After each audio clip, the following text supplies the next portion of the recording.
Wealth Basket mga bossing ko ng taon ng 2026 Year of the Horse mga boss. Jumbo po yan mga bossing ko at 750 pesos lamang po siya. Marami kayong pwedeng paggamitan po nito mga bossing. Ang kabayo, ito ay kailangan nakaharap siya, paloob, papasok po siya ang takbo dapat. Halimbawa ito yung main door, papasok po dapat po yan para pasok ang swerte mga bossing. Ngayon pa mga bossing ko, marami kang paggagamitan nito. Unang-una, kung nais ninyo mas maging magaan yung daloy ng swerte, ay ilagay nyo po ito sa harapan ng inyong puntahanan. At kung sino man or kaya po sa loob ng inyong bahay na papasok ng takbo po niya sa loob ng bahay mga bossing. Pagkatapos kung sino man ang mga magiging bisita nyo, sabihin nyo po ay maghulog dito kahit piso lamang nang mula sa puso nila mga bossing. At kapag gano'n na nangyayari mga bossing ko, kada may pumupunta po sa inyo, ay ito po yung pagagaanin to ng pagagaanin ang daloy ng swerte po sa inyo. Lalo na rin mga bossing ko, manghingi ka doon sa tao na, halimbawa, meron kang kapitbahay na mayaman, gusto nyo balang araw maging ganun ka rin, huwaran nyo po siya, manghingi ka sa kanya ng barya.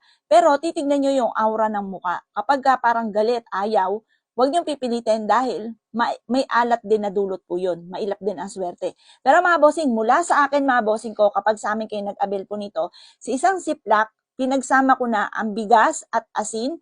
Ganun din po ang dahon ng laurel at piso dito sa loob mga bossing. Sa akin magmumula mga bossing.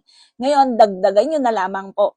Yan. Kapag naman nais po ninyo mga bossing ko na kayo po yung magkaroon araw-araw na malaking benta, dito na kayo maglalagay ng benta nyo araw-araw. Jumbo po ito. Malaki po siya mga bossing. Ito po yung 750 pesos lamang. Kung kayo naman ay lubog sa utang, kumuha ka ng isang malinis sa papel, isulat nyo na kaagad kayo makabayad sa mga pagkakautang at ilagay nyo dito mga bossing. Ngayon pa mga bossing ko, pwede nyo na rin siyang samahan ng ipunan ninyo ng pera at ilagay ito sa mataas na lugar. Halimbawa, ibig ko po sabihin mataas na lugar. Halimbawa, cabinet. Sa itaas ng cabinet, doon nyo siya ilalagay at ito ay dapat sa may silangan nyo siya ilalagay mga bossing. Halimbawa, nandito yung cabinet, ito yung silangan. Diyan sa taas, doon po siya ilalagay. 750 pesos lamang po siya mga bossing.